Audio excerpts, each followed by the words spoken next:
Oke, siapa yang duluan? Saya dulu.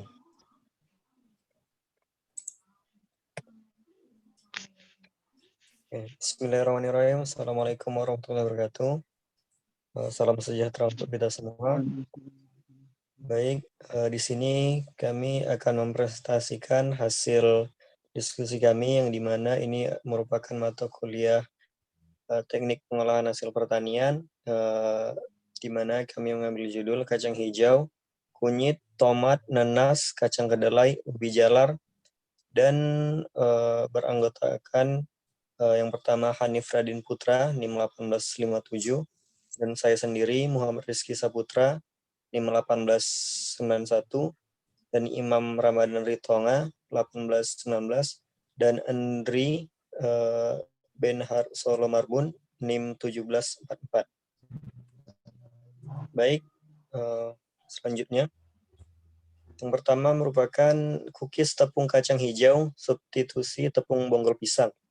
Cookies tepung kacang hijau, substitusi bonggol pisang merupakan makanan ringan yang berbahan dasar tepung kacang hijau ditambah tepung bonggol pisang sebagai pengganti tepung terigu.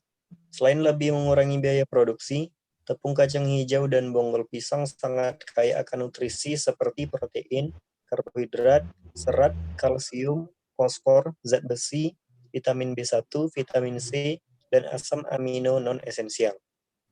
Oke, next. Adapun dan bahan untuk membuat bahan tersebut ialah yang pertama ada alat mixer, mangkok adonan, sendok, cetakan, gilingan kayu, oven, loyang, dan alat peniris. Kemudian ada bahan tepung kacang hijau, tepung bonggol pisang, gula, lemak, kelapa, keju parut, kismis, wijen, kacang tanah, susu bubuk, garam, dan pewangi. Kemudian ada cara pembuatannya. Semua bahan dicampur secara langsung bersama tepung sampai adonan cukup mengembang. Selama pembentukan adonan, waktu pencampuran harus diperhatikan untuk mendapatkan adonan yang homogen dan dengan pengembangan gluten yang diinginkan. Adonan kemudian digiling menjadi lembaran tebal kurang lebih 0,3 cm, dicetak sesuai keinginan dan disusun pada loyang yang telah diolesi lemak, kemudian dipanggang dalam oven. Penggilingan atau pelempengan dan pencetakan adonan sebaiknya dilakukan sesegera mungkin setelah adonan terbentuk. Penggilingan dilakukan berulang agar dihasilkan adonan yang halus dan kompak, serta memiliki ketebalan yang seragam. Semakin besar cookies yang dicetak, semakin lama pembakarannya, dan suhu pembakaran tidak boleh terlalu panas. Suhu pembakaran pada cookies yang umum 160 sampai 200 derajat Celcius dengan lama pembakaran 10 sampai 15 menit atau lebih lama. Pengaruh gula pada cookies adalah semakin sedikit kandungan gula dan lemak dalam adonan, suhu pemanggang dapat dibuat lebih tinggi, 177 sampai 204 derajat Celcius. Suhu dan lama waktu pemanggangan akan mampu mempengaruhi kadar air cookies dimasukkan karena bagian luar akan terlalu cepat matang. Hal ini dapat menghambat pengembangan dan permukaan cookies yang dihasilkan menjadi retak. Selain itu, adonan jangan mengandung terlalu banyak gula karena akan mengakibatkan cookies terlalu keras atau terlalu manis. Cookies yang dihasilkan sesegera mungkin diinginkan untuk menurunkan suhu dan pengerasan cookies akibat memadatnya gula dan lemak. Oke, next.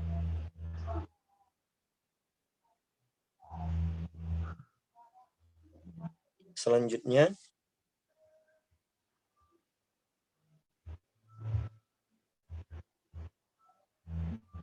baik, ini akan dilanjutkan oleh Saudara Imam. Silakan. Baik, terima kasih. Untuk yang kedua yaitu minuman kunyit asam untuk mencegah COVID-19. Minuman kunyit asam merupakan salah satu minuman tradisional dengan bahan baku kunyit dan buah asam. Ekstrak kunyit asam telah terbukti mengandung komponen bioaktif berupa antioksidan golongan flavonoid Minuman ini berpotensi sebagai minuman kesehatan karena kandungan bahan aktif berupa antioksidan, maka dapat dikelompokkan pada pangan fungsional. Senyawa kurkumin pada kunyit ini diketahui mempunyai aktivitas antioksidan yang tinggi, anti-inflamatori, dan anti kanker. Buah asam menunjukkan potensi sebagai anti-diabetes dan anti-hiperlipidemik, serta ekstrak kunyit asam mempunyai sinergisme antioksidan sangat kuat. Adapun alat yang digunakan yaitu blender, kompor gas, panci, dan sendok. Dan bahannya kunyit, gula aren, garam, asam jawa, dan air. Dan cara pembuatannya yaitu bersihkan kunyit, lalu blender sampai agak halus. Kemudian rebus air bersama kunyit yang sudah diblender. Campurkan asam jawa, gula merah hingga benar-benar menyatu. Kemudian tambahkan garam secukupnya. Dan segelas minuman kunyit asam pun siap dinikmati. Untuk yang ketiga yaitu saus tomat ditambah ekstrak rempah-rempah tanpa pengawet. Saus tomat ekstrak rempah-rempah tanpa pengawet merupakan saus yang dilengkapi dengan ekstrak rempah-rempah seperti kayu manis, pala, bubuk cabai, lada, dan merica. Saus ini tidak menggunakan pengawet, sehingga tidak berbahaya bagi kesehatan dan kaya mikronutrien seperti sodium, potasium, kalsium, fosfor, magnesium, dan vitamin C. Kayu manis mengandung vitamin B dan K, dan antioksidan colin, beta-caroten, alfa-karoten, beta-tripotoksantin, likopen, lutein, dan zeaksantin. Antioksidan sendiri bisa membantu mengurangi stres oksidatif dan mencegah beberapa penyakit seperti kanker, diabetes tipe 2, dan banyak kondisi medis lainnya. Alat yang digunakan yaitu timbangan, panci, baskom, sendok, cerok, blender, jar, kompor, dan pisau. Dan bahannya yaitu tomat, garam, cuka, kayu manis, gula pasir, maizena, lada, merica, dan air. Adapun cara pembuatannya, yang pertama, rebus rempah dalam air cuka lalu didiamkan. Kemudian timbang tomat lalu rebus dalam air mendidih dan kupas kulitnya. Lalu haluskan tomat, lalu sering menggunakan saringan kawat sehingga diperoleh bubur tomat bebas dari biji. Panaskan bubur tomat dalam panci stainless steel, lalu tambahkan larutan cuka yang sudah berisi rempah. Panaskan dalam api kecil. Kemudian tambahkan maizena 1%, timbang 20 gram maizena, lalu tambah air sampai mencapai 100 ml. Kemudian isi saus tomat ke dalam botol yang telah disterilisasi, buka tutup 1/4 putaran. Lakukan exhausting dalam panci bersih air mendidih, alasnya disimpan serbet bersih selama 30 menit, angkat bobot lalu tutup rapat. Kemudian keringkan, beri label dan timbang, lalu simpan. Oke, baik, akan dilanjutkan oleh Saudara Hanif. Baik, produk yang keempat yaitu pembuatan tempe dari kacang kedelai. Tempe terbuat dari bahan baku kedelai dengan proses fermentasi. Faktor inokulum dan kapang dari jenis Rhizopus yang berperan penting dalam proses tersebut. Fermentasi dapat terjadi karena adanya aktivitas mikroba penyebab fermentasi pada substrat organik yang sesuai. Terjadinya fermentasi ini dapat menyebabkan perubahan sifat bahan pangan sebagai akibat dari pemecahan kandungan-kandungan bahan pangan tersebut. Dalam fermentasi, ragi berfungsi untuk mengikat gizi pada makanan agar tidak rusak akibat adanya bakteri yang hidup dalam makanan. Bakteri baik yang terkandung dalam makanan fermentasi penting untuk kesehatan pencernaan, memperkuat sistem kekebalan tubuh, mencegah peradangan, dan bahkan mengurangi efek intoleransi terhadap laktosa. Nah, alat yang digunakan antara lain wajan, timbangan, baskom, kompor, panci, sendok, tampah, saringan, dan plastik. Sedangkan bahan yang digunakan yaitu kedelai, ragi tempe, dan air. Cara pembuatannya yang pertama, ditimbang kacang kedelai sebanyak 1 kilo, dibersihkan hingga 3 kali. Setelah itu direndam selama 24 jam. Lalu air rendamannya diganti setiap 12 jam. Lepaskan kulit ari kedelai dengan cara meremas biji kedelai, kemudian cuci dengan air bersih. Masukkan kacang kedelai yang telah bersih ke dalam panci, kemudian rebus selama kurang lebih 30 menit hingga kedelai empuk.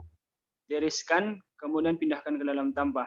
Setelah dingin, taburkan ragi tempe 1 gram, aduk merata. Masukkan kacang kedelai ke dalam plastik hingga ketebalan 2-3 cm. Pres bagian mulut plastik menggunakan alat pres, lalu fermentasi pada suhu kamar selama kurang lebih 2-3 hari, hingga kacang kedelai tertutup jamur.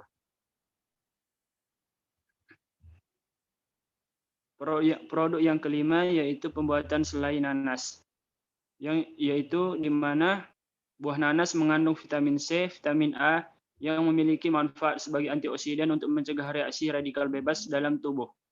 Buah ini juga mengandung vitamin B yang diperlukan oleh tubuh. Selain itu juga mengandung mineral makro maupun mikronutrien, zat organik, air dan juga vitamin, dan dapat dimanfaatkan sebagai antiseptik mulut karena mengandung klor, iodium, fenol, dan enzim bromelin. Alatnya antara lain kantung plastik, spatula, wajan, baskom, piring, talenan, timbangan, dan pisau. Sedangkan bahannya yaitu buah nanas yang sudah dikupas dengan berat kurang lebih 1,3 kg, gula 800 gram, air kurang lebih 1 gelas, dan lemon seperempat buah.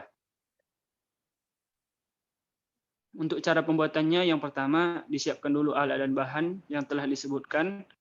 Setelah dibersihkan, ditimbang sesuai dengan yang dibutuhkan. Cuci sampai bersih, jika perlu dipotong dengan ukuran yang sama.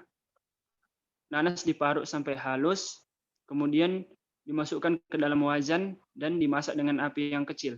Tambahkan air dan gula ke dalamnya sambil terus diaduk, masak kurang lebih hingga 1 jam. Aduk terus sampai agak mengental, lalu ditambahkan parutan dan air lemon sambil terus diaduk. Setelah mengental, matikan api dan tunggu sampai dingin. Lalu ditimbang selai nanas yang sudah jadi dan dimasukkan ke dalam wadah plastik.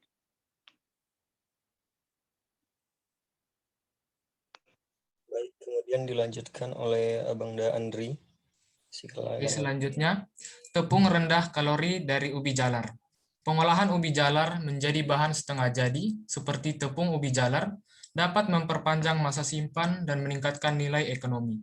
Ubi jalar merupakan salah satu bahan pangan, sumber karbohidrat yang kaya vitamin A, C, dan mineral.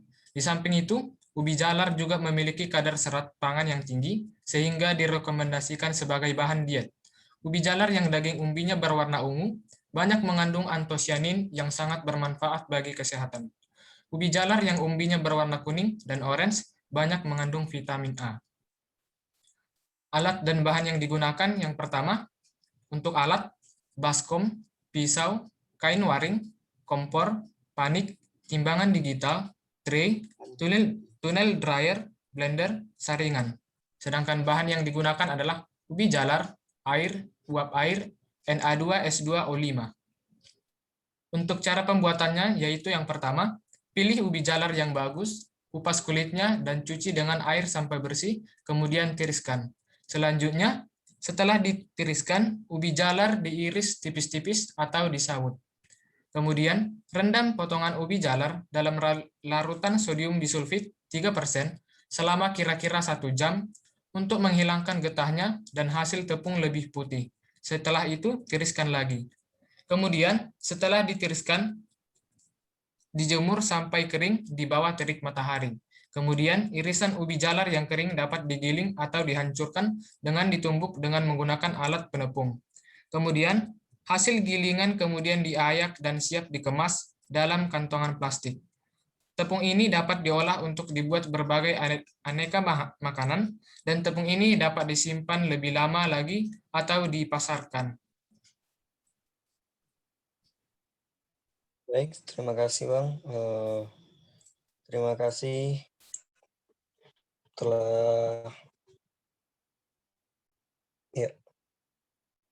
ya mungkin sekian presentasi yang dapat kami sampaikan. Semoga bermanfaat. Jika ada salah-salah kata kami mohon maaf. Kami sudahi. Wassalamualaikum warahmatullahi wabarakatuh. Waalaikumsalam warahmatullahi wabarakatuh.